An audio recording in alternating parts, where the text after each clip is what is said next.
Good morning, welcome to morning news. చూద్దాం ఈరోజు పేపర్ల వార్తలు. వెళ్ళే ముందు చిన్న రిక్వెస్ట్, దయచేసి అందరూ సబ్స్క్రైబ్ చేయండి, లైక్ చేయండి. మీకు కంటెంట్ నచ్చితే వార్తల్లా వాస్తవాల్లో ప్రజలను తప్పుదో పట్టేయకుండా చెప్తున్నామని మీకు అనిపిస్తే షేర్ చేయడానికి ప్రయత్నించండి. వార్తల్లోకి వెళ్దాం. నమస్తే తెలంగాణ. ఆయుధాలు వదిలేస్తాం, మావోయిస్టుల సంచలన నిర్ణయం. సాయుధ పోరాటాన్ని తాత్కాలికంగా విరమిస్తాం. ఈ అంశంపై పార్టీ సహచరులతో చర్చించుకుంటాం. 30 రోజుల పాటు కాల్పుల విరమణ ప్రకటించండి. కేంద్ర హోంమంత్రి లేదా ప్రతినిధులతో చర్చలకు సిద్ధం. వీడియో కాల్ ద్వారానైనా సంప్రదింపులు జరపాలి. మావోయిస్టు అధికార ప్రతినిధి అభయ్ పేరిట లేఖ. మావోయిస్టు పార్టీ సంచలన నిర్ణయం తీసుకున్నది. ఆయుధాలు విడిచిపెట్టేందుకు ఆ పార్టీ సిద్ధమైంది. మారిన ప్రపంచ దేశ పరిస్థితుల దృష్ట్యా ఆయుధాలను విడిచిపెట్టి ప్రధాన స్రవంతిలో చేరాలని ప్రధాని కేంద్ర హోంశాఖ మంత్రి సీనియర్ పోలీసు అధికారులు నిరంతరం చేసిన అభ్యర్థన దృష్ట్యా పార్టీ ఆయుధాలను వదులుకోవడానికి నిర్ణయించుకుంటున్నది. ఆ పార్టీ నేత అభయ్ పేరుతో ఒక లేఖ విడుదలైంది. అది వీళ్ళు ఆయుధాలు వదిలేస్తామని చెప్తున్నారు. మరి విభత్సంగా కాల్పులు జరుగుతుండే. పాకిస్తాన్ వాళ్ళ మీద కూడా అంత దాడి చేయలేము, మన వాళ్ళు అట్లా కాల్పులు జరుపుతారు వాళ్ళ మీద. విద్యుత్ ఏడీ అక్రమార్జన 200 కోట్లు. అసిస్టెంట్ డివిజనల్ ఇంజనీర్ నివాసాల్లో ఏసీబీ సోదాలు. రాష్ట్ర వ్యాప్తంగా హైదరాబాద్ సహా 11 చోట్ల తనిఖీలు. బినామీకి చెందిన ఇంట్లో 2.18 కోట్ల నగదు లభ్యం. భారీగా ఆభరణాలు స్వాధీనం. అక్రమాస్తులు గుర్తింపు. అవినీతి నిరోధక శాఖ మరో అవినీతి అధికారిని పట్టుకున్నది. విద్యుత్ శాఖలో విధులు నిర్వర్తిస్తూ అక్రమ సంపాదనలో 100 కోట్ల పడగలెత్తిన ఇబ్రహీంబాగ్ అసిస్టెంట్ డివిజనల్ ఇంజనీర్ ఇరుగు అంబేద్కర్ ను అరెస్ట్ చేసింది. మంగళవారం ఉదయం అతని ఇంట్లో కుటుంబ సభ్యులు, స్నేహితులు, బినామీలకు చెందిన 11 ప్రాంతాల్లో ఏకకాలంలో సోదాలు చేపట్టి భారీగా నగదు సంఘాలు, చరాస్తులు పత్రాలను ఏసీబీ అధికారులు స్వాధీనం చేసుకున్నారు. ఏసీబీ చరిత్రలో మునుపెన్నడూ లేని విధంగా 2.18 కోట్ల లిక్విడ్ క్యాష్ పట్టుబడడం గమనార్హం. ఈ పాపం ఎవరిది? అవినీతి ఏడీ వెనుక గట్టి మంత్రి. బదిలీ వేటు పడినా కాపాడిన అమాత్యులు. గతంలో బిగ్ బ్రదర్స్ కు షాక్ ఇచ్చిన ఏడీ. ప్లాట్ కనెక్షన్ కు లంచం. దీంతో బదిలీ వేటు వేయించిన బిగ్ బ్రదర్. మంత్రి సిఫారసుతో మళ్లీ రంగంలోకి. మొత్తం వ్యవహారంపై చిర్రెత్తిన ముఖ్య నేత. ఆ నేపథ్యంలో ఏసీబీ దాడి. ఎంత అక్రమార్జన చేసినా 2 సంవత్సరాలనే 200 కోట్లు సంపాదిస్తాడా? అంత పాసిబుల్ అవుతుందా? మంత్రి వల్లనే కాదు, కేవలం 2 సంవత్సరాలు. ఇది మొదటి నుంచి ఉన్న చరిత్ర. అది ఇప్పటికిప్పుడు బయటపడ్డది కాదు. అది లోపలికి వెళ్తే తెలుస్తాయి కదా లోతులు. ఈ అవినీతి తిమింగళం వెనుక ఉన్న పెంపుడు, దీన్ని పెంచింది ఎవరు అనేది. నాడు ఎగదోసి నేడు ఎగవేసి. ఫార్మాపై కాంగ్రెస్ దగా. ఆర్ఆర్పై కోమటిరెడ్డి దోకా. ఆర్ఆర్ అయ్యేదా పోయేదా? ఫార్మాసిటీ భూములపై నాడు రైతులను రెచ్చగొట్టిన నేతలు అధికారంలోకి వస్తే వారి భూములు తిరిగి ఇస్తామని హామీ. ఇప్పుడు అవే భూముల్లో పోలీసులను పహారా పెట్టి ఫెన్సింగ్. కోర్టు అథారిటీ నోటీసులతో కాంగ్రెస్ పై రైతన్నల ఆగ్రహం. కాంగ్రెస్ నేతలు తమతో కోర్టుకు రావాలంటూ డిమాండ్. రైతు కమిషన్ చైర్మన్ కోదండ రెడ్డికి తేల్చి చెప్పిన బాధితులు. న్యాయం జరిగే వరకు పోరాటం ఆపబోమంటూ స్పష్టీకరణ. ఆర్ఆర్పై కోమటిరెడ్డి దోకా. రీజనల్ రింగ్ రోడ్డు పేరిట పంట భూముల్లో ఎట్లా తీసుకుంటారు? మేము అధికారంలోకి రాగానే ట్రిపుల్-ఆర్ ఆపుతామంటూ నాడు రైతుల్ని రెచ్చగొట్టిన కోమటిరెడ్డి ఇప్పుడు అదే ఆర్ఆర్ కు కొత్త గీతలు గీయిస్తున్నారు. అడిగితే రైతులపై పోలీసులను ప్రయోగిస్తున్నారు. ఫార్మాసిటీని రద్దు చేస్తామని నాడు చెప్పిన కాంగ్రెస్ అధికారంలోకి రాగానే తెప్ప తగిలేసింది. రైతుల భూముల్ని గుంజుకుంటుంది. ఉల్టా కేసులు పెట్టిస్తున్నది. ఇది కాంగ్రెస్ ద్వంద్వ నీతి, దగా వైఖరి. నాడు అలైన్మెంట్ మార్పుపై హామీలు, ఆందోళనలు. నేడు స్వయంగా ఆ శాఖ మంత్రిగా ఉన్న ఊలికే లేదు. కనీసం నిర్వాసిత రైతులను కలిసి తీరిక కూడా లేదు. రైతులను అరెస్ట్ చేయించి స్టేషన్లో పెట్టించిన మంత్రి. దుమ్మెత్తిపోస్తున్న రీజనల్ రింగ్ రోడ్డు భూ నిర్వాసితులు. ఆర్ఆర్ అయ్యేదా పోయేదా? అప్పటి వరకు నువ్వు ఉంటావో నేనుంటానో తెలియదు. ఎన్ని తరాలు ఎన్ని ప్రభుత్వాలు మారాలనో. నల్లగొండలో నేను బైపాస్ రోడ్డు వేయిస్తున్నా, అక్కడ రైతులు కోటిన్నర ఇస్తున్నా. అప్పటిదాకా నేనుంటే మీకు అట్లనే వస్తాయి పోండ్రి. పుట్టపాక భూబాధితులతో కోమటిరెడ్డి వ్యాఖ్యలు. మంత్రి మాటలపై ఆగ్రహం వ్యక్తం చేస్తున్న రైతులు.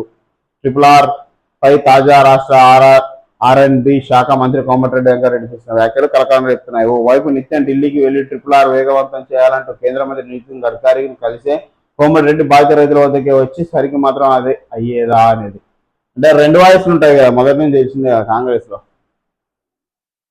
మెట్రో ఎండీగా సర్ఫరాజ్. ప్రభుత్వ సలహాదారుగా ఎస్వీ రెడ్డి. పలువురు ఐఏఎస్లకు స్థానచలనం. ఈ నగరానికి ఏమైంది? గోనె సంచిలో మహిళా మృతదేహం. చెర్లపల్లి రైల్వే స్టేషన్ వద్ద పడేసి వెళ్లిన దుండగులు. అసలు రోజుకు మనుషుల ఈ మృగాల్లోకి తయారైతున్నారు ఏందో అర్థం కావట్లేదు. మహిళా మృతదేహం గోనె సంచిలో పెట్టి చల్లపల్లి రైల్వే స్టేషన్ వద్ద పడేయడం ఏంది.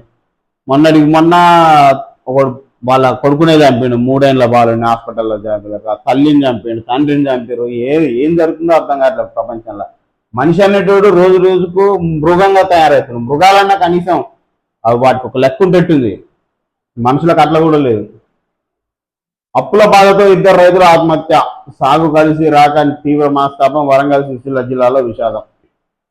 కిస్మత్పురా బ్రిడ్జి వద్ద యువతి డెడ్ బాడీ, ఒంటిపై బట్టలు లేని స్థితిలో గుర్తింపు, లైంగిక దాడి చేశామన్నట్టు అనుమానాలు, యాచకరాలపై లైంగిక దాడి, సాగర్ రోడ్డు ఆర్టీసీ బస్టాండ్ సమీపంలో ఘటన. దుర్మార్గంగా తయారవుతారు మనుషులు రోజు రోజు.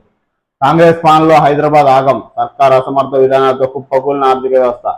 కాంగ్రెస్ ప్రభుత్వంపై ప్రజల్లో తీవ్ర ఆగ్రహవేశాలు. జూబ్లీహిల్స్ నుంచి బీఆర్ఎస్ విజయయాత్ర ప్రారంభం. కొట్టుకుపోయిన 3 రోజులైన మృతదేహాలను గుర్తించరా? ఇంతకన్నా అసమర్థత, చేతకానితనం ఇంకోటి ఉంటుందా? బాధిత కుటుంబాల ఆవేదన కాంగ్రెస్ కనిపిస్తలేదా? బీఆర్ఎస్ వర్కింగ్ ప్రెసిడెంట్ కేటీఆర్ మండిపాటు. నా యావదాస్తిని అమ్మేనా బీఆర్ఎస్ ను గెలిపిస్తా, భద్రాచలం నేత నరసింహమూర్తి ఉద్వేగ ప్రకటన. ఈ ఉద్వేగ ప్రకటనలో వాస్తవాలు బయటపడతాయి. యావదాస్తిని అమ్మితే, ఆస్తులు అమ్మితే గెలుస్తారని అర్థం. అసలు పబ్లిక్ ఏం ఇండికేషన్ ఇస్తున్నారు ఇంత పబ్లిక్ ప్లాట్ఫామ్ మీద? అందరికి తెలిసిన విషయమే, కానీ డైరెక్ట్ అంటే మాట్లాడతాం. ఇప్పుడు ఓటుకు నోటు ఇస్తారు, 2000 ఒక్కడ, 3000 ఒక్కడ, 500 ఒక్కడ, 1000 ఒక్కడ. ఆ పరిస్థితులను బట్టి, అక్కడ ఉన్న నేపథ్యాన్ని బట్టి ఇస్తారు. ఓకే, మా డైరెక్ట్ చెప్తారు ఆ విషయాన్ని బయట. ఎందుకు మాట్లాడేటప్పుడు నాయకులు కూడా అట్లా మాట్లాడితే ఎట్లా? జూబ్లీహిల్స్ కాంగ్రెస్ లో మళ్ళీ ముస్లిం, నానా తంటాలు పడి అజారుద్దీన్ తప్పించిన సీఎం వర్గం. ఇప్పుడు అంజన్ కుమార్ యాదవ్ రూపంలో మళ్ళీ విభేదాలు. ఏకంగా పోస్టర్లతో అల్చర్ మొదలుపెట్టిన అంజన్ వర్గం. టికెట్ ప్రయత్నాలు ఆపని దానం, ఖర్గేను కలిసి విన్నతి. మరోవైపు సామాజిక కోణంలో నరుక్కొస్తున్న బంతు వర్గం. రియంబర్స్మెంట్ 50% ఎగ్గొట్టుడే. కాలేజీలు ఒక కోర్సులో ఎన్ని సీట్లున్నా 240 సీట్లకే ఫీజు రియంబర్స్మెంట్. ఆర్థిక భారాన్ని తగ్గించుకునే ఎత్తుగడ. మిగతా వారు ఫీజులు చెల్లించాల్సిందే. త్వరలోనే కమిటీ వేయనున్న సర్కార్. వచ్చే విద్యా సంవత్సరం నుంచి అమలు. ఇట్లుంది. విద్యపై అసలు ఇంట్రెస్ట్ లేదు ప్రభుత్వం. ఏ ప్రభుత్వాలు వచ్చినా అట్నే పడబడ్డది విద్య పైన, ఏందో అర్థం కాదు. ఎందుకంటే అందరూ చైతన్యవంతులు అయితే అందరూ చదువుకుంటే రేపు వాళ్ళ భావి తరాల ఆటలు సాగవు కదా. ఇప్పుడు వాళ్ళు సాగుతున్నట్టు జనాలంతా, ప్రజలంతా చైతన్యవంతులైతే. ఆగిన ఆరోగ్యశ్రీ. మంగళవారం అర్ధరాత్రి నుంచి సేవలు బంద్. ప్రతి నెల 100 కోట్లు ఉత్తమాటే. నెల నెల డబ్బులు ఇస్తే 1400 కోట్ల బకాయిలు ఎందుకుంటాయి? 2.5 లక్షల కోట్ల బడ్జెట్ లో 2000 కోట్లు లేవా? నెట్వర్క్ దవాఖానాల అసోసియేషన్ నేత రాకేష్. కడియం రాజీనామా చేయి, బీఆర్ఎస్ అభ్యర్థి కాబట్టి ఓటేసి గెలిపించిన స్టేషన్ గన్పూర్ ఎమ్మెల్యే శ్రీ గారికి పోస్ట్ కార్డు పంపిన మహిళా ఓటర్. ఇంతకంటే ఏముంటది అవమానం? ఏమాత్రం ఆత్మాభిమానాలు ఉన్నా వాళ్ళందరూ రాజీనామా చేయాలి. ఒక మనిషి పేదవాడైతుండు, middle class, above middle class, below middle class నుంచి పేదవాడైతుండు అంటే అర్థం ఈ దేశంలో 2 కారణాలు. ఒకటి విద్య, 2 వైద్యం. స్తోమతకు మించి పిల్లలను చదివించాలని భారీగా అప్పులు చేసిన వాళ్ళు పేదవాళ్ళు అవుతారు. ఈ హాస్పిటల్, ప్రభుత్వ హాస్పిటల్ ఎట్లుంటే తెలిసిన ముచ్చటే కదా. దానికి పోలేక ఏ చిన్నది వచ్చినా పెద్దది వచ్చినా వాళ్ళ స్థాయికి మించి అప్పులు చేసి మరి ప్రైవేట్ దవాఖానాలను చూపెట్టుకోవడం వల్ల పేదవాళ్ళు అవుతారు. ఈ 2 కారణాల వల్ల భారతదేశంలో ఉన్న above middle class, below middle class, middle class వాళ్ళు పేదవాళ్ళు అవుతారు. ఈ 2 కారణాలు, వేరే కారణమే లేదు. విద్య, వైద్యం. ఈ 2 కారణాల వల్లనే రోజుకు చాలా మంది పేదవాళ్ళుగా మారిపోతున్నారు. ఉప ఎన్నికలు తథ్యం, కాంగ్రెస్ ఓటమి ఖాయం. హస్తం హనీమూన్ ముగిసింది. కాంగ్రెస్ నేతలకు దమ్ముంటే 10 మంది ఎమ్మెల్యేలు మా పార్టీలోనే చేరారు. ఉప ఎన్నికలకు పోదామని చెప్పాలి. దసరా తర్వాత భద్రాచలంలో మీటింగ్. రాముడి సాక్షిగా కాంగ్రెస్ ను బొంద పెడతాం, కేటీఆర్ ధ్వజం. భద్రాచలం ముఖ్య నేతలతో సమావేశం. ఉప ఎన్నిక వస్తే యావదాస్తిని అమ్మి బీఆర్ఎస్ అభ్యర్థిని గెలిపించుకుంటాం, పార్టీ సీనియర్ నేత నరసింహమూర్తి. అమ్ముతే అమ్ముకురు కానీ అన్ని ప్రజలకు పంచురి. అమ్మిందంతా మళ్ళా సైడుగా నొక్కకురి. ఎవరు అమ్మినా సరే ఆ కాన్స్టిట్యూషన్ లో ఉన్న ప్రజలందరికి పంచురి. కొద్దిగా భారీగా ఇరి. ఈ చిల్లర కాకుండా ఇస్తే వాళ్ళ కనీసం సంవత్సరాన్ని సరిపోయేటట్టు ఇది ఏదైతే నెట్టాలో మీరు వచ్చి బాగు చేసేది ఏం లేదు. అయ్యన్న వస్తాయి వాళ్ళకు. రైట్. వెలుగు. మణికంఠలో అవినీతి అనకొండ. ఏసీబీ దాడుల్లో ఎలక్ట్రిసిటీ, ఏడీ అంబేద్కర్ అక్రమాస్తుల గుట్టురట్టు. హైదరాబాద్ సహా 5 జిల్లాల్లో ఏకకాలంలో సోదాలు. బినామీ బంధువు సతీష్ ఇంట్లో 2.18 కోట్లు స్వాధీనం. కారులో 5.5 లక్షలు, బ్యాంక్ అకౌంట్ లో 77 లక్షల క్యాష్ సీజ్. గచ్చిబౌలిలో 5 అంతస్తుల భవనం, 10 ఎకరాల్లో కెమికల్ కంపెనీ. 5 జిల్లాల్లో మొత్తం 300 కోట్ల ఆస్తులు గుర్తింపు. నిందితుడి అరెస్ట్ నేడు కొనసాగనున్న సోదాలు. ఒక ఆయన 200 కోట్లని రాశారు, ఒక 300 కోట్లని రాశారు. లోపలికి వెళ్తే పూర్తి వివరాలు విచారణలో తెలుస్తాయి. కొత్త డిస్కామ్ పరిధిలోకి వ్యవసాయ విద్యుత్, లిఫ్ట్ ఇరిగేషన్, మంచినీటి సరఫరా, కరెంటు కూడా. సీఎం రేవంత్ అధికారుల ప్రతిపాదనలు. కేబినెట్ ఆమోదం తర్వాత ముందుకెళ్లాలని సీఎం ఆదేశం. అప్పులు చేసి చదివించినాం, అన్యాయం చేయొద్దు. గ్రూప్ 1 ర్యాంకర్ల తల్లిదండ్రుల కంటతడి. కష్టపడి జాబ్ సంపాదిస్తే 3 కోట్లకు కొన్నారని ఆరోపణలు చేయడం ఏంటి? దాంట్లో ఎన్ని సున్నాలుంటాయో కూడా మాకు తెలియదు. మా పిల్లల భవిష్యత్తుతో రాజకీయాలు చేయొద్దు. నోటికాడి కూడు లాక్కోవద్దని విజ్ఞప్తి.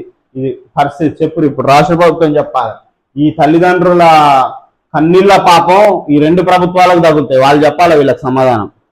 ఇక్కడ 3 కోట్లు పెట్టుకున్నారు అనేది పాయింట్ కాదు. 563 మందిలో 60 మంది అయినా కొని ఉండొచ్చు కదా. 60 మందికైనా అక్రమంగా రావచ్చు కదా. 500 మంది నిజాయితీ పరులైనా ఇప్పుడు వాళ్ళ పరిస్థితి ఏంది? ఇప్పుడు ఈ నిజాయితీ జాబ్ కొట్టిన వాళ్ళ పరిస్థితి ఏంది? ఇప్పుడు నువ్వు మళ్ళీ క్యాన్సిల్ చేస్తే ఎట్లా పెట్టినా కూడా రివాల్యూషన్ చేసినా, మెయిన్స్ నుంచి కండక్ట్ చేసినా, ఫిలిమ్స్ నుంచి కండక్ట్ చేసినా మళ్ళీ వాళ్ళకి వస్తాయన్న గ్యారెంటీ ఉందా? నిజాయితీ పరుల పరిస్థితి ఏంది? నీ పెట్టకుండా వీళ్ళకే జాబులు ఇస్తే నిజాయితీగా కోల్పోయిన వాళ్ళ పరిస్థితి ఏంది?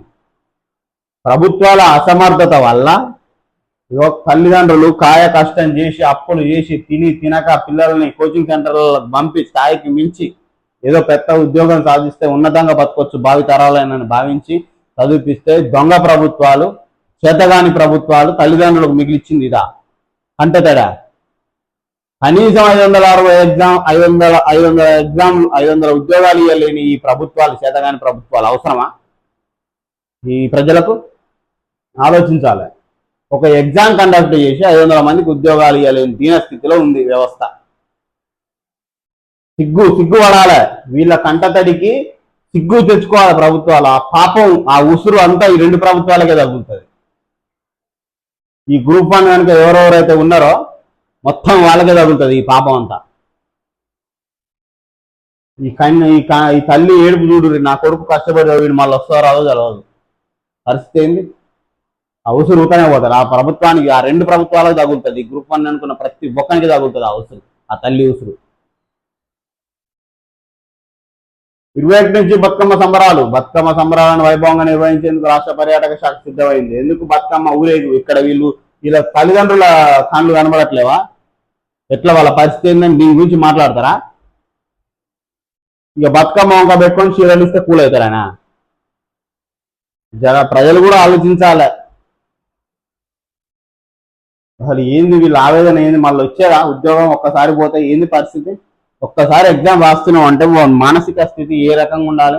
వచ్చిన ఉద్యోగం పోయింది, మళ్ళీ రాయాలంటే ఇంపాసిబుల్. 90% క్యాండిడేట్స్ మారిపోతారు. అసలు ఇంపాసిబుల్ రాయడం. ఎట్లా ఒక్కసారి రాసిన తర్వాత మనకు వచ్చిన తర్వాత ఇంకోసారి రాయాలంటే అదే పర్ఫార్మెన్స్ ఎవ్వరికి ఉండదు ఈ భూమి మీద. దేవుడే దిగొచ్చి రాసినా కూడా మళ్ళీ పేపర్ అట్లా రాయలేడు. ఎవరి వల్ల అయితే అది? కష్టపడి చదివి ర్యాంకులు సాధించిన తమ పిల్లల భవిష్యత్తులో రాజకీయాలు చేయొద్దని గ్రూప్ 1 ర్యాంకర్ల తల్లిదండ్రుల విజ్ఞప్తి. ఒక్క పోస్టును 3 కోట్లకు కొన్నారంటూ తప్పుడు ఆరోపణలు చేస్తుండడంతో తమ పిల్లలతో పాటు తాము తీవ్ర మనోవేదనకు గురవుతున్నామని వాళ్ళు ఆవేదన వ్యక్తం చేస్తున్నారు. అప్పులు చేసి కూలీనాలి పనులు చేసిన పిల్లలను చదివించినాం, చివరికి నోటికాడికి వచ్చిన బుక్కను ఎత్తగొడుతున్నారు. అసలు 3 కోట్లకు ఎన్ని సున్నాలుంటాయో కూడా మాకు తెలియదు. పోస్టులు కొన్నామంటూ ఆరోపణలు చేస్తున్నారు. నిరూపించాలి. వాళ్ళు నిరూపిస్తే మేము చావడానికైనా సిద్ధమని తెలిపారు.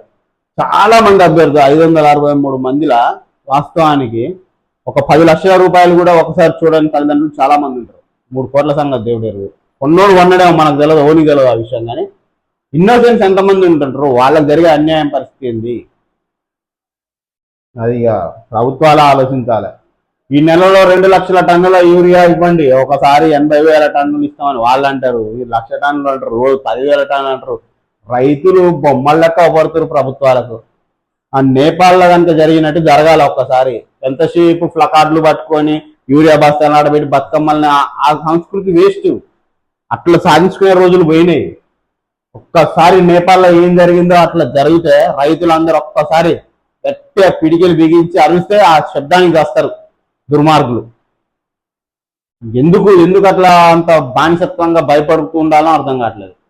100 మంది రైతులు గొంతెత్తి తరిస్తే ఎంతమంది పోలీసులు ఆపాల వాళ్ళను? చైతన్యం రావాలి రైతుల్లో. ఇంకా బతుకమ్మలు ఆడుకుంటాం మన నిరసనలు వ్యక్తం చేస్తే కానిపోయినది. ఖరీఫ్ సీజన్లో ఏర్పడిన లోటును భర్తీ చేయండి. కేంద్ర మంత్రి అనుప్రియ పటేల్ కు మంత్రి తుమ్మల విజ్ఞప్తి. కేంద్ర మంత్రులు కుమారస్వామి, రామ్మోహన్ నాయుడుతో భేటీ. బయ్యారం ఉక్కు ఫ్యాక్టరీ, గ్రీన్ఫీల్డ్ ఎయిర్పోర్ట్ పై వినతి. ఇక చెప్పురు మీరు అట్లనే మీటింగ్లు పెట్టుకొని చేయరు. ఒక్క మండలంలో 3000 బోగస్ పట్టాలు. నల్గొండ జిల్లా తిరుమలగిరిలో చేపట్టిన సర్వేలో అనర్హుల గుర్తింపు. భూభారతి పైలట్ ప్రాజెక్టు సర్వేలో అక్రమాలు వెలుగులోకి. అర్హులైన 4000 మందికి త్వరలో పట్టాలు ఇస్తాం మంత్రి పొంగులేటి. అధికారులు మానవీయ కోణంలో భూ సమస్యలు పరిష్కరించాలని సూచన. మంత్రులకు, ఎమ్మెల్యేలకు, ముఖ్యమంత్రి గారికి అభ్యర్థన చేస్తున్న రాష్ట్ర ప్రజల తరఫున మానవీయ కోణంలో ఆలోచించి రైతుల కష్టాలను, ఆ విద్యార్థుల, ఉద్యోగ అభ్యర్థుల కష్టాలను తీర్చురు దయచేసి. ఎంతసేపు మీ పబ్బాలు గడుపుకోవడమే కాదు. ఉత్తరాఖండ్ లో క్లౌడ్ బరస్. అర్ధరాత్రి డేరాడూన్ ముంచెత్తిన వరద. లోతట్టు ప్రాంతాలను జలమయం. ప్రమాదక స్థాయిలో ప్రవహిస్తున్న నదులు. 15 మంది గల్లంతో 500 మందిని కాపాడిన రెస్క్యూ సిబ్బంది. మసూద్ ఫ్యామిలీని ముక్కలుగా పేల్చేశారు. జైషే కమాండర్ ఇలియాస్ కశ్మీరీ అంగీకారం. టెర్రరిజం ద్వారా భారత్ కబ్జాపై పోరాడుతున్నామని కామెంట్స్. ఫీజు రియంబర్స్మెంట్ ఇస్తున్న అదనంగా వసూలు. విద్యార్థుల నుంచే పైసలు గుంజుతున్న కాలేజీలు. ఫీజు రియంబర్స్మెంట్ విధానం మార్చాలని భావిస్తున్న సర్కారు. ఇకపై స్టూడెంట్లు పేరెంట్స్ అకౌంట్లోకి జమ చేయాలని యోచన. ఇప్పటికే కేంద్రం నుంచి వచ్చే నిధులు ఎస్సీ విద్యార్థుల ఖాతాల్లో జమ. అప్పుడు ఇంకా దుర్మార్గంగా తయారవుతారు. వాళ్ళు ఫీజులు మాట్లాడుకుంటారు.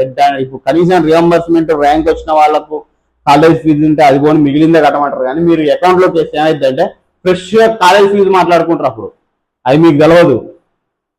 తల్లిదండ్రులు, విద్యార్థులు ఆగమవుతారు. అప్పుడు అకౌంట్లో చేస్తే వీళ్ళకి డబ్బులు వస్తున్నట్టు అనిపిస్తుంది. కాలేజ్ కూడా ఏం చేసేది సార్, వాళ్ళు డైరెక్ట్ గా ఫీజు మాట్లాడుకోవడం మొదలు పెడతారు. అప్పుడు మంచి కాలేజీలో సీట్లు రావాలంటే పేదల వల్ల కాదు.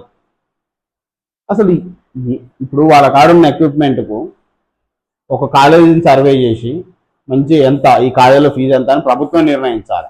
రియంబర్స్మెంట్ బోన్ ఎంత కట్టుకోవాలని ప్రభుత్వం నిర్ణయించుకోవాలి. డొనేషన్ల రూపంలో, మేనేజ్మెంట్ కోటాల రూపంలో లక్షలు వసూలు చేస్తున్నాయి అక్కడ కాలేజీలు. అవి కట్టలేక, ఆ కాలేజీలను వదులుకోలేక, వాటికి మంచి పేరుంది, మా పిల్లల భవిష్యత్తు బాగుంటుంది ఇందులో చదివితే అన్న ఆ కోరికను చంపుకోలేక స్థాయికి మించి ఆస్తులు అమ్ముకొని అప్పులు తెచ్చి పిల్లలను చదివిస్తారు.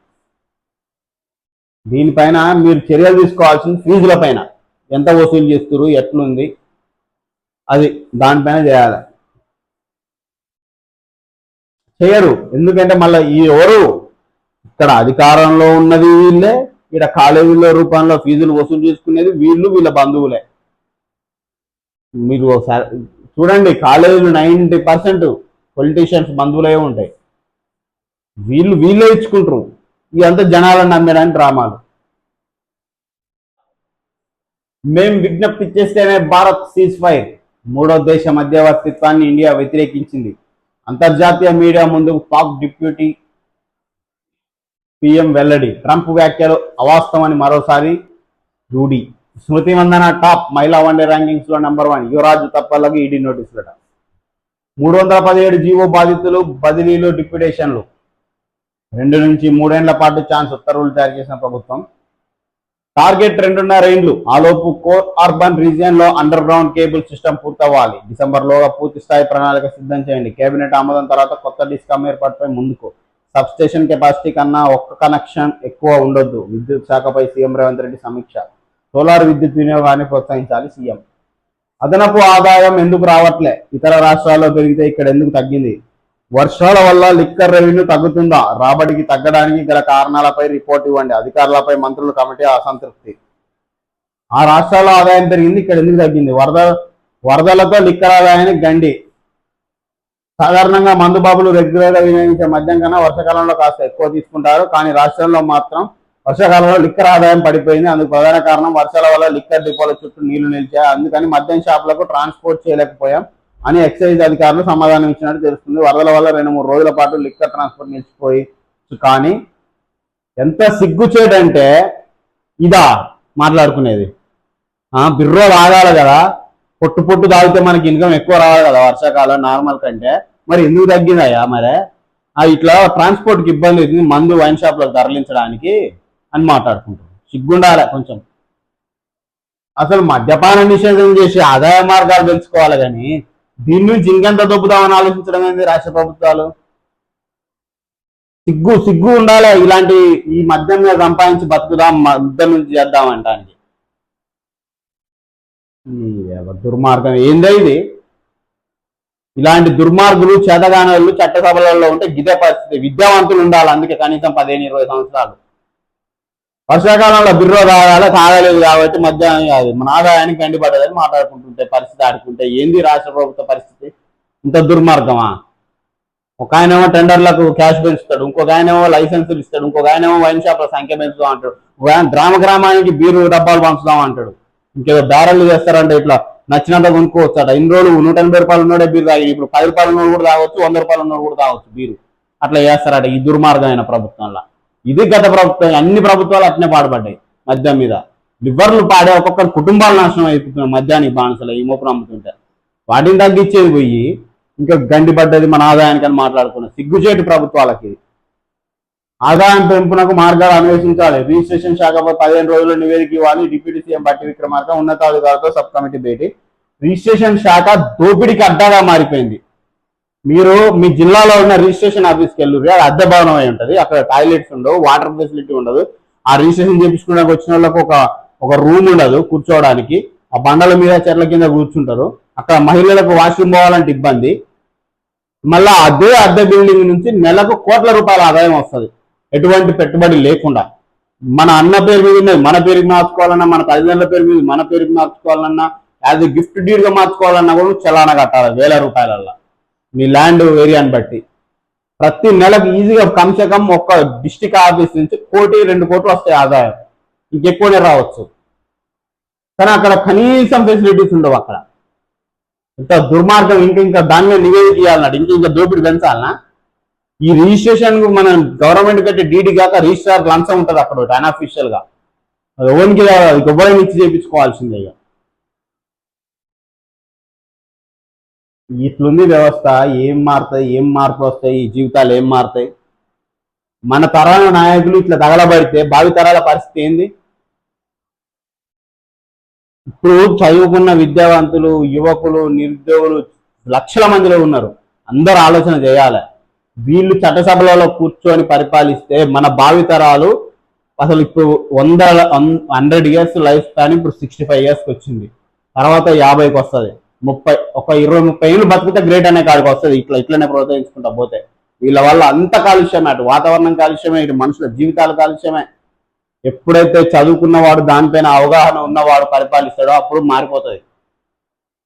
దీనిపైన అసలు నిరుద్యోగులు అందరు కలిసి పెద్ద ఎత్తున ఉద్యమం చేయాల్సింది. వీటిపైన 100 కోట్ల అక్రమాస్తులు విద్యుత్ శాఖలో. ఇలాంటి ఇప్పుడు లంచాలను నిరుద్యోగి ఎక్కడ లంచం ఉన్నా వ్యతిరేకించాలి. 10 రూపాయల లంచం కాంచెలు వ్యతిరేకిస్తేనే నువ్వు 100 కోట్ల లంచాలను ఆపగలుగుతావు. ఒక పని జరుపుకోవాలంటే లంచం అనేది అఫీషియల్ అయిపోయింది ఈ రోజుల్లో. 100 కోట్ల అక్రమాస్తులు ఏకకాలంలో 10 చోట్ల తనిఖీలు, 2.18 కోట్ల పట్టివేసి అన్ని పేపర్లు వచ్చిన విషయమే. మాజీ సీఎస్ జోషిపై చర్యలొద్దు, కాళేశ్వరం నివేదిక ఆధారంగా యాక్షన్ తీసుకోవద్దు, హైకోర్టు కీలక ఆదేశాలు. ప్రభుత్వ సలహాదారుగా ఎన్వీఎస్ రెడ్డి మెట్రో ఎండీగా సర్ఫరాజ్ అహ్మద్కు అదనపు బాధ్యతలు. మహిళా శిశు సంక్షేమ శాఖ డైరెక్టర్ శృతి ఓజా. రాష్ట్రంలో 10 ఐఏఎస్ బదులు. హెచ్ఎండిఏ జేఎంసీ సెక్రటరీగా శ్రీవత్స. కోర్ అర్బన్ రీజియన్ హెచ్జిఎంసీగా వెంకన్న. లైంగిక దాడి హత్య రాజేంద్రనగర్లో గుర్తు తెలియని మహిళ మృతదేహం, డెడ్ బాడీపై దుస్తులు లేకపోవడం అనూహ్యం, కుళ్ళిపోయిన స్థితిలో శవం. వీధి కుక్కలకు జీవిత ఖైదు, 2 సార్లు కరిస్తే శిక్ష తప్పదు, ఒకసారి కరిస్తే 10 రోజులు జైలు. యూపీ ప్రభుత్వం కీలక నిర్ణయం. కుక్క కాటు బాధితుల సంఖ్య పెరుగుతున్న నేపథ్యంలో వీధి కుక్కల విషయంలో యూపీ ప్రభుత్వం కీలక నిర్ణయం తీసుకుంది. ఏదైనా కుక్క మనిషిని మొదటిసారి కరిచినట్లయితే దానిని యానిమల్ బర్త్ కంట్రోల్ కేంద్రానికి తీసుకెళ్లి 10 రోజుల పాటు పరిశీలన ఉంచుతారు. అనంతరం దానికి టీకా వేసి రిలీజ్ చేస్తారు. మరోసారి దాడి చేస్తే దానికి అసలు ఆ కుక్క 2 సార్లు కలిసిందా, 1 సారి కలిసిందా, 3 సార్లు కలిసిందా, దాని నెంబర్ ఒక వీరికి కనబడతారా? ఏం ఆలోచిస్తాయో ప్రభుత్వాలు ఏందో అర్థం కాదు. ఇప్పుడు కుక్క 1 సారి కలిసింది, 2 సార్లు కలిసింది ఎట్లా తెలుస్తుంది?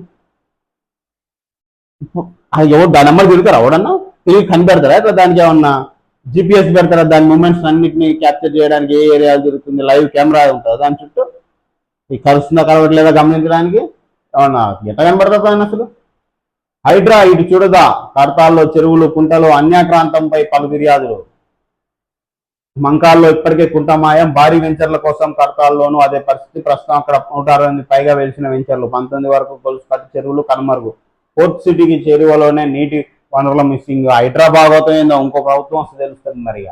మత మార్పిడి మోసమా, మతాంతర వివాహం తప్ప ఎవరు నిర్ధారిస్తారు? యాంటీ కన్వర్షన్ చట్టాలపై సుప్రీం కోర్టు ప్రశ్న. చట్టాల అమలుపై స్టే విధించేందుకు సమాలోచనలు చేస్తామన్న సిజేఐ ధర్మాసనం. తదుపరి విచారణ 6 వారాలకు వాయిదా. 24 ఏళ్ల జైలు శిక్ష బాలికపై లైంగిక దాడి కేసులు. నల్గొండ ఫోక్స్ కోర్టు సంచలన తీర్పు. బాధితురాలికి 10 లక్షల పరిహారం. సీజ్ ఫైర్ ప్రకటించిన మావోయిస్టులు ఆయుధాలు వదిలేసేందుకు అంగీకరించారు. మోడీ ప్రభుత్వానికి ఇది ఘన విజయం. బీజేపీ అధికార ప్రతినిధి ప్రదీప్ భండారి. ప్రజలు ఆలోచించాలి, నిరుద్యోగులు ఒకసారి ఆలోచించాలి దీనిపైన. ఇలాంటి చదువుకొని అసలు పాలన పైన అవగాహన లేని వాళ్ళు, వాళ్ళ చదువు అంతా డిగ్రీల పట్టాల వరకే మిగిలిపోయింది, వాటిపైన అవగాహన లేదు. ఏ చట్టం చేస్తే భావితరాలకు ఎలాంటి ఫలితాలను ఇస్తుందనే అవగాహనే లేదు. అలాంటి వాళ్ళు చేస్తే భావి తరాల గురించి ఆలోచించాలి. నిరుద్యోగులు, యువకులు, విద్యావంతులు అందరూ ఆలోచించి నిర్ణయం తీసుకోవాలి వీళ్ళపైన. ఇంకా ఇట్లానే కొనసాగించుకుంటా పోతే రేపటి రోజున ఏది ఉండదు మాట్లాడుకోవడానికి. జస్టిస్ ఘోష్ కమిషన్ నివేదిక ఆధారంగా చర్య వద్దు. మరి ఎందుకు గడిపిక్తాక అంత టైము, అంత డబ్బులు, అంత వాళ్ళు శ్రమ వచ్చి విచారణ చేసింది. కమిషన్ నివేదికపై చర్యలు వద్దంటే మాజీ సిఎస్ఎస్కే జోషి పిటిషన్పై హైకోర్టు మధ్యంతర ఉత్తర్వులు. గదే నడుస్తుంది మొత్తం. రైతు బంధు వీరికి విందు. 2936 ఎకరాల్లో 3069 మందికి నకిలీ పట్టాలు. ధరణి పోర్టల్లోకి అక్రమంగా ఎంట్రీలు. రైతు బంధు నిధులు స్వాహా. నల్గొండ జిల్లా తిరుమలగిరి మండలంలో తాజా సర్వేలు. ఇప్పుడు 2936 ఎకరాలు అన్యాయంగా ఎంట్రీ అయినాయి అని అంటారు కదా. ఈ 3069 మంది ఎవరో పట్టుకొని వాళ్ళకు ఓరెక్కించారు, వాళ్ళు ఎంత లంచాలు ఇచ్చారని సంవత్సరాల టైం పడుతుంది దానికి. నీకు క్లియర్గా తెలిసింది కదా ఎన్ని ఎకరాలు ఎంతమంది అనేది. చూపెట్టు ప్రజల ముందు. ఎవడో చూపెట్టాడు. ఇక వాడంత వాళ్ళు దొబ్బిన ర్యాంక్లో వీళ్ళు కొంత కమిషన్ తీసుకోవడం, అది మరుగున పడిపోతుంది. ఈ రోజు వరకే ఇది డెడ్లైన్. వాళ్ళ రేపు దీని ఊసుండదు. ఇక పిల్లల చేతుల్లో స్టీరింగ్, కార్లు, ద్విచక్ర వాహనాలు నడుపుతున్న మైనర్లు. గతేడాది 10,113 కేసులు. ఈ ఏడు 6 నెలల్లో 12,053. ఇది చాలా ఆలోచించాల్సిన విషయం. చిన్నపిల్లలకు బండ్లు, ఫోన్లు ఇచ్చే వాళ్ళ జీవితాలు ఆగమయ్యే పరిస్థితికి వచ్చింది. ఈ మైనర్లకు ఎందుకు ఇవ్వడం? వాళ్ళకు ఆలోచన జ్ఞానం ఉండదు, వెళ్ళిపోతూనే ఉంటారు. అవతలని గుద్దిందంటే ఒక కుటుంబం సర్వనాశనం అయిపోతుంది ఒక చిన్న యాక్సిడెంట్ వల్ల. మైనర్లకు ఇలాంటి ఇవ్వద్దు, అది చిన్నపిల్లల ఆట కాదు.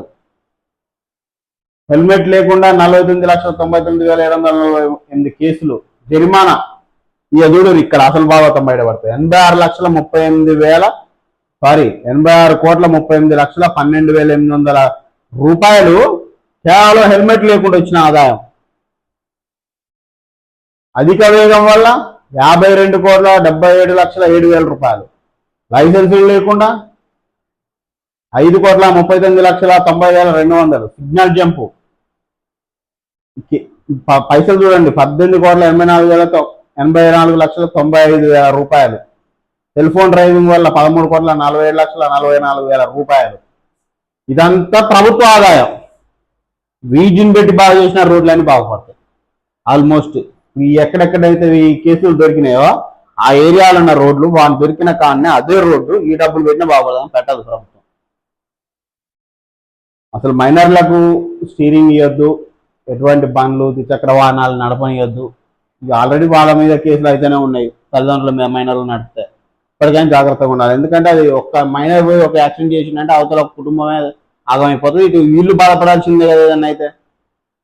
నెక్స్ట్ ఈ హెల్మెట్లు, ఈ అధిక వేగం, లైసెన్సులు, సిగ్నల్ జంపింగ్లు, సెల్ ఫోన్ డ్రైవింగ్ ఇన్ని కోట్ల రూపాయలు, దగ్గర ఇప్పుడు ఇది 120 కోట్ల రూపాయలు వసూలైనాయి ఇక్కడ. వీటన్నిటి ఏం చేస్తుంది ప్రభుత్వం? ఆ రోడ్లైనా బాగు చేయొచ్చు ఆ డబ్బులతోటి. ఎక్కడెక్కడ ఫోటో దొరుకుతుందో అక్కడ.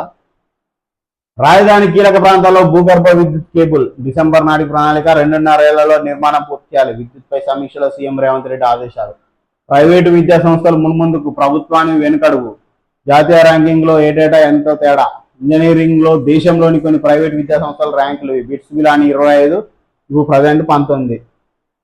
ఇంజనీరింగ్ తెలుగు రాష్ట్రాల్లోని ప్రభుత్వ విద్యా సంస్థల ర్యాంకింగ్లు 2019 8 ఉన్నది, ఇప్పుడు 7. ఓకే. ఎన్ఐటి వరంగల్ 26 నుంచి 28 దిగిపోయింది.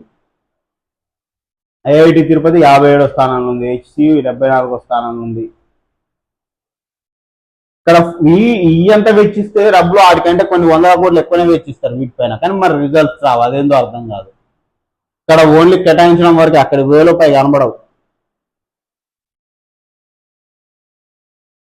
గాజా సిటీ అగ్నిగుండం, ఒకవైపు బాంబు దాడులు, మరోవైపు భూతల పోరు, నేలమట్టమవుతున్న ఆకాశ హర్మ్యాలు, 89 మంది మృతి, గాజా మంటలో కాలిపోతున్న ఇజ్రాయెల్ మంత్రి. అదాబ్ హైదరాబాద్. నేడు ప్రజాపాలన దినోత్సవం, పబ్లిక్ గార్డెన్లోను జెండా ఎగరవేయాలని ముఖ్యమంత్రి రేవంత్ రెడ్డి. అన్ని జిల్లాల కేంద్రాల్లో ఆయా జిల్లా ఇన్ఛార్జి మంత్రి జాతీయ జెండా ఎగరవేయాలని సర్క్యులర్ జారీ చేసిన రాష్ట్ర ప్రభుత్వం. ప్రజాపాలన. సీఎం రేవంత్ ను కలిసిన ప్లేయర్లు. రీజన్ డ్యూటీ మీట్ లో వివిధ పోటీల్లో పథకాలు సాధించిన విదేశీయులకు సీఎం అభినందనలు. 2 పథకాలు కైవసం చేసుకున్న తెలంగాణ క్రీడాకారులు. కార్యక్రమంలో పాల్గొన్న హోంశాఖ ప్రధాన కార్యదర్శి రవిగుప్తా అధికారులు. జీఎస్టీ సవరణ ప్రయోజనాలు ప్రజలకు చేర్చాలి. జీఎస్టీ పన్ను హేతుబద్ధీకరణతో రాష్ట్ర ప్రభుత్వానికి ఆదాయం తగ్గనుంది. అయినను ప్రజల ప్రయోజనాలే ముఖ్యం. తగ్గిన ధరల వివరాలు వ్యాపారులు డిస్ప్లే చేయాలి. ట్రేడర్స్ అసోసియేషన్ల సమావేశంలో డిప్యూటీ సీఎం బట్టి విక్రమార్క సూచనలు. దేశంలో తొలిసారిగా మెట్రో స్టేషన్లో పాస్పోర్ట్ కేంద్రం. హైదరాబాద్ పాస్పోర్ట్ కార్యాలయం దేశంలోనే 5వ స్థానం. రాష్ట్రంలో రోజుకు 4500 పాస్పోర్ట్లు ఇచ్చే సామర్థ్యం ఉంది. ఆధార్ కార్డు మాదిరి ప్రతి ఒక్కరు పాస్పోర్ట్ తీసుకోవాలి. పాస్పోర్ట్ కార్యాలయ ప్రారంభోత్సవంలో మంత్రి పొన్నం ప్రభాకర్. వరద నీటిని తరలించే కాలువలకు మంత్రి శంకుస్థాపన. పనులు త్వరితగతిన ప్రారంభించి పూర్తి చేయాలని మంత్రి పొన్నం. ఇంకా 2 లక్షల టన్నుల యూరియా ఇవ్వండి. వచ్చే పార్లమెంట్ సమావేశాల్లో నూతన చట్టాన్ని ఆమోదించాలి. దేశంలో ఏ రాష్ట్రంలో జరిగిన రైతు సంక్షేమ పథకాలు తెలంగాణలో అవుతున్నాయి. మామూలు కాదు. ఏ రోడ్డు మీద చూసినా రైతులు అవ్వబడతారు. అంత అంత అంత బీభత్సంగా అమలవుతున్నాయి. కేంద్ర మంత్రి అనుప్రియ పటేల్కు మంత్రి తుమ్మల వినతి. మానేరు నదిపై హై లెవెల్ బ్రిడ్జ్ నిర్మాణానికి కేంద్రం ఆమోదం. తెలంగాణలో 4 ఐఏఎస్లు బదిలీలు. యువ ప్రతిభావంతుల గోల్డెన్ ఛాన్స్. తెలంగాణ బతుకమ్మపై షార్ట్ ఫిల్మ్ పోటీలు. పోస్టర్ను విడుదల చేసిన FDC chairman Dil Raju. Bathukamma young film makers challenge పేరిట పోటీలు. విద్యుత్ అధికారి ఇంట్లో నోట్ల కట్టల గుట్ట. ఏడీ అంబేద్కర్ ఇంట్లో ACB సోదాలు. 2 కోట్ల నగదు పట్టివేత. 200 కోట్ల పైగా ఆస్తులు గుర్తింపు. వివేక హత్య కేసు దర్యాప్తు కొనసాగించేందుకు సిద్ధం. సుప్రీంకోర్టుకు తెలిపిన CBI ధర్మాసనం అనుమతి. రైట్, ఆజ్కి బాత్ చూద్దాం. ప్రజాప్రతినిధులు, ప్రభుత్వ ఉద్యోగులు ప్రజలకు సేవకులైనప్పుడే ప్రజలు కట్టే పన్నులతో జీతాలు తీసుకుంటున్నప్పుడు సామాన్యుడు తమ సమస్యలను ప్రజాప్రతినిధులకు, ప్రభుత్వ ఉద్యోగులకు చెప్పుకోవడానికి వెళ్ళినప్పుడు ప్రజాప్రతినిధులు, అధికారులు తమ కార్యాలయాల్లో సామాన్యుడితో ఎలా ప్రవర్తిస్తున్నాడో సమాజానికి తెలియాలంటే సామాన్యుడి కోసం కొన్ని మార్పులు రాజ్యాంగంలో, చట్టంలో చేయవలసిన అవసరం ఎంతైనా ఉంది. అదే వీడియో రికార్డింగ్ అని ఆయుధం సామాన్యుడికి హక్కు కావాలి. పోలీస్ స్టేషన్, ప్రభుత్వ కార్యాలయానికి వెళ్ళినప్పుడు అక్కడ జరిగే సంభాషణ వీడియో తీసుకునే వెసులుబాటు న్యాయస్థానం సామాన్యుడికి కల్పించాలి. అప్పుడు కదా రాజకీయ నాయకులు, ప్రభుత్వ ఉద్యోగులు అసలు బండారం బయటపడేది. వాస్తవం అది.